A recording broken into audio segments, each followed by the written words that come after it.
Hi అండి, అందరికీ నమస్తే. నేను మీ జర్నలిస్ట్ గోపిని.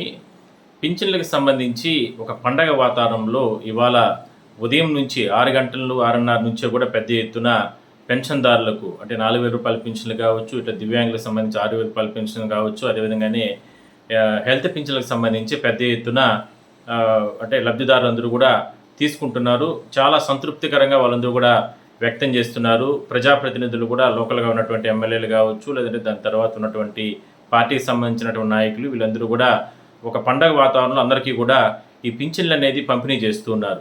సో ఇదే కొనసాగాలని చెప్పి వాళ్ళందరూ కూడా కోరుకుంటున్నారు.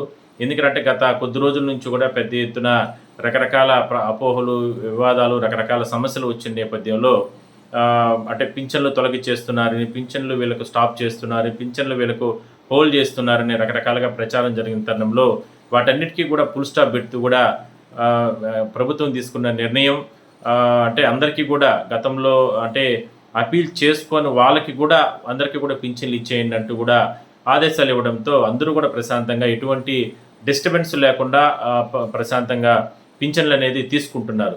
సో హ్యాపీగా అందరూ పింఛన్లు తీసుకోండి. ఈ ఒక్కరోజే తీసుకోండి, సాయంత్రం లోపల ఎట్టి పరిస్థితుల్లో తీసేసుకోండి. ఎందుకంటే మళ్ళీ రేపు ఆదివారం ఇవ్వరు. మెడికల్ ఎమర్జెన్సీలు కానీ లేదంటే ఇట్లా రకరకాల సమస్యలతో ఇప్పటికే మంత్ ఎండింగ్ కాబట్టి చాలా రకాల ఇబ్బందులు పడుతూ ఉంటారు. కాబట్టి ఈ పింఛన్ల కోసం 1000 కళ్ళతో ఎదురు చూస్తూ ఉంటారు. కాబట్టి ఎవరు కూడా లబ్ధిదారులు వేరే పనులు ఏదున్నా కూడా పక్కన పెట్టి ఇవాళ హ్యాపీ మూడ్లో ప్రశాంతంగా ప్రభుత్వానికి కృతజ్ఞత తెలుపుతూ కూడా మీరు పింఛన్లు తీసుకోండి. రేపటి నుంచి కావచ్చు, దాని తర్వాత ఈ పింఛన్లకు సంబంధించి అప్పీలకు సంబంధించినటివి, లేదంటే అప్పీల్ చేసుకొని వాళ్ళ పరిస్థితులు, లేదంటే అప్పీల్ చేసుకొని ఇప్పుడు వాళ్ళకు నోటీసులు అంటే నోటీసులకు సంబంధించి కూడా కొన్ని చెప్తున్నాను. అంటే ఇప్పుడు పింఛన్లు ఇచ్చే సందర్భంలోనే కొన్ని చోట్ల ఈ నోటీసులు కూడా ఇస్తున్నట్లు చెప్తున్నారు. సో నోటీసులు తీసుకోండి, కానీ తీసుకోకుండా మాత్రం ఉండబాకండి. కానీ పూర్తిగా చదివి దాంట్లో సంతకం పెట్టి నోటీసులు తీసుకోండి. ఎందుకంటే అప్పీల్ చేసుకోవడానికి మీకు అవకాశం ఉంటుంది. కాబట్టి పెన్షన్ రద్దు నోటీసులు కూడా ఇస్తారు. వాటి మీద ఒకసారి ఆచితూచి ఆలోచన చేసి మీరు తీసుకోండి దానికి సంబంధించి మాత్రం. మరోవైపు ఈ పింఛన్లకు సంబంధించి మాత్రం అప్పీల్ చేసుకునే సందర్భంలో మాత్రం మీరు జాగ్రత్తగా అప్పీల్ చేసుకోండి. అంటే అవకాశం మరోసారి కూడా ఇస్తారు. బట్ ఉన్నటువంటి సమాచారం ప్రకారం ఇప్పుడు అప్పీల్ చేసుకున్న వాళ్ళు నెక్స్ట్ బుధ, బేస్తా, శుక్రవారాల్లో మళ్ళా వాళ్ళకు ఈ హెల్త్ అంటే ఇవన్నీ కూడా చెకింగ్ అనేది జరుగుతుంది హెల్త్ సెంటర్ల వద్ద. అక్కడ మాత్రం ఎట్టి పరిస్థితుల్లో మీరు వెళ్ళి మాత్రం హెల్త్ చెకప్లు చేసుకోండి. సో ఇవాళ ఎట్టి పరిస్థితుల్లో పింఛన్లు తీసేసుకోండి. ఎందుకంటే ఇవాళ మిస్ అయింది అంటే రేపు ఆదివారం, మళ్ళీ ఎల్లుండి సోమవారం వరకు వేచి ఉండాలా. సోమవారం మళ్ళీ సచివాలయాలకు వెళ్ళి అక్కడికి వెళ్ళి వాళ్ళు ఎక్కడెక్కడో ఎందుకంటే గ్రీవెన్స్ వాళ్ళకి ఆఫీసుల పనులు ఉంటాయి, ఇటువంటివన్నీ కూడా జరుగుతూ ఉంటాయి. సో కాబట్టి ఈరోజే తీసేసుకుంటే ఉత్తమం. కొన్ని వరద బాధిత ప్రాంతాల్లో ఎల్లుండి కూడా అంటే 4వ తారీఖు కూడా ఇస్తారని ఇవ్వనున్నారు.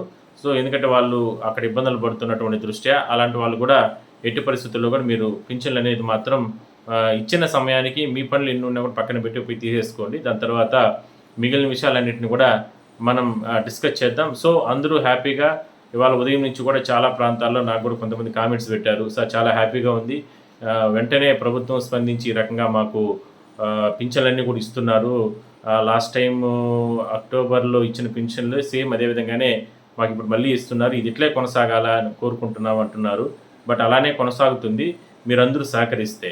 ఎందుకంటే అందరూ సహకరిస్తే అనర్హులు ఎవరో అవన్నీ కూడా బయట వచ్చేస్తాయి. ఆ అనర్హులే అప్పీల్ చేసుకోకుండా ఉంటారు.